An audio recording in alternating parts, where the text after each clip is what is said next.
حافظ صاحب، جو آرمی چیف کے ساتھ ملاقات تھی اس میں کن ایشوز پر بات ہوئی؟ بنیادی طور پر تو یہ امن و امان کے مسئلے پر بات تھی،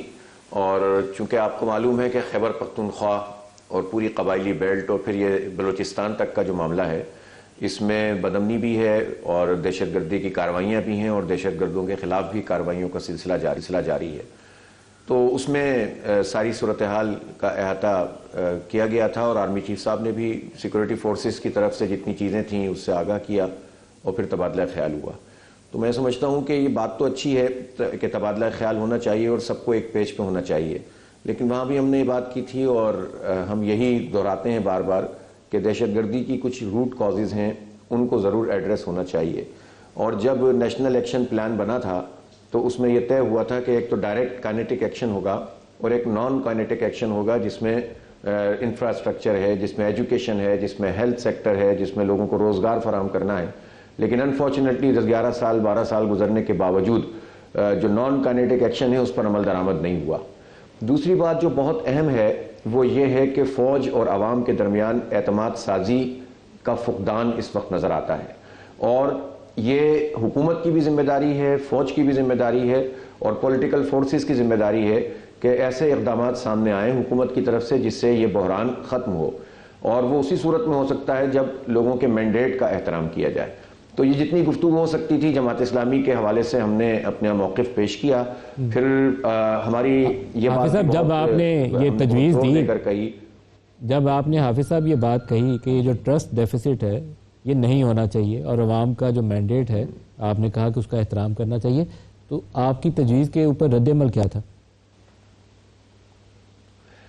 نہیں، اب ظاہر ہے دیکھیں، ملاقاتیں جب اس نوعیت کی ہوتی ہیں تو اس میں جو عمومی ایسی گفتگو ہے کہ جو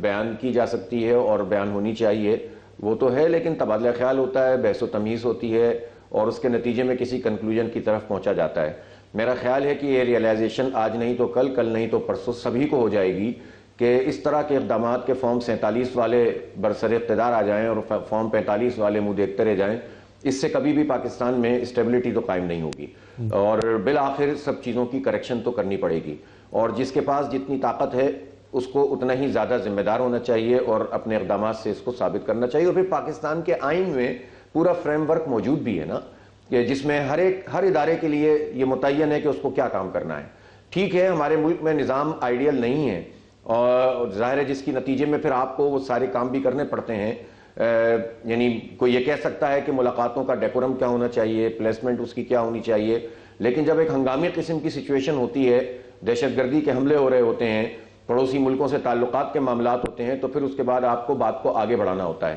حافظ صاحب ایک بڑی ڈیولپمنٹ یہ ہوئی، کا فائدہ ہی ہوتا ہے۔ حافظ صاحب ایک بڑی ڈیولپمنٹ یہ تھی کہ بیرسٹر گوہر اور علی امین گنڈا پور ان دونوں نے بھی آرمی چیف کے ساتھ بات چیت کی، اور ہمیں پتہ ہے کہ ایک بیک چینل بھی چل رہا ہے، اس میں محسن نقوی صاحب ایکٹیو رہتے ہیں، وہ محسن نقوی صاحب پشاور والی میٹنگ میں بھی موجود تھے، اور ایک فارمل چینل بھی موجود ہے جہاں حکومتی کمیٹی پی ٹی آئی کی کمیٹی کے ساتھ مذاکرات کر رہی ہے۔ تو کہیں نہ کہیں وہ یا پی ٹی آئی کے ساتھ یا آپ لوگوں سے، سیاسی لوگوں سے اس کے اوپر بھی اشاروں کنایوں میں یا براہ راست گفتگو ہوئی ہوگی، کانفیڈنس بلڈنگ پہ بات ہوئی ہوگی، اعتماد سازی کی جائے آگے بڑھنے کے لیے؟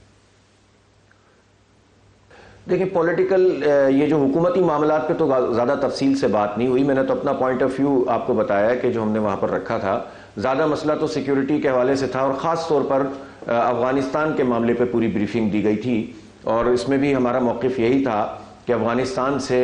تصادم افغانستان اور پاکستان دونوں کے حق میں اچھا نہیں ہے، اور افغانستان کو بھی اس کو میک شیور کرنا چاہیے کہ اس کی سرزمین دہشت گردی کے لیے استعمال نہ ہو، اور پاکستان کو بھی ایسے کسی بھی رد عمل سے اجتناب کرنا چاہیے جس سے معاملات بگاڑ کی طرف جائیں۔ بہرحال اس پر ایک اچھی گفتگو بھی ہوئی اور ایک کنسنسس بھی ڈیولپ ہوا، اور مجھے خوشی ہے کہ جو حکومتی کارنر یا جو ہمارے آرم فورسز کے کارنر تھے ان کی طرف سے یہ بات آئی ہے کہ کسی نئے فوجی آپریشن کی ضرورت نہیں ہے، البتہ جو ایسے اقدامات ہوتے ہیں جس سے دہشت گردی کا قلمہ ہونا چاہیے، جو انٹیلیجنس بیسڈ ایکشنز ہوتے ہیں، اس پہ تو ظاہر کسی کو بھی اعتراض نہیں ہو سکتا، ہم کیوں کسی کو اپنی سرزمین دہشت گردی کے لیے استعمال کرنے دیں۔ لیکن افغانستان کے معاملے پر خاصی اچھی گفتگو ہوئی ہے، اور میں سمجھتا ہوں کہ آئندہ چند دنوں میں آپ کو شاید اس میں بہتری محسوس بھی ہو کہ کچھ ڈیلیگیشنز بھی جائیں گے، کچھ اور بھی چیزیں سامنے آئیں گی، اور خود ہم نے اپنی پیشکش کی ہے کہ جماعت اسلامی سمیت پولیٹیکل فورسز کو اس میں آگے آنا چاہیے، کسی جرگے کا انتظام کرنا چاہیے. ہم کسی بھی صورت میں افغانستان کے ساتھ کنفرنٹریشن افورڈ نہیں کر سکتے. ان معنوں میں افورڈ کی بات نہیں ہے. دیکھیں لڑنے کو تو سب لڑ سکتے ہیں، لیکن لڑنے کے نتیجے میں حاصل کیا ہوگا؟ بیٹھ کے تو مذاکرات ہی کرنے پڑیں گے. دیکھیں افغانستان کی حکومت کو بھی یہ سمجھنا چاہیے کہ وقتی طور پر کسی بھی ملک کے ساتھ اس کے کوئی بھی معاملات ہو جائیں، پاکستان کے بغیر افغانستان کے معاملات حل ہوتے نہیں ہیں. ان کا امن ہمارے امن سے مشروط ہے، اور ہمارا امن ان کے امن سے. ان کی معیشت ہماری معیشت سے، اور ہماری معیشت ان کی معیشت کے اثرات کی وجہ سے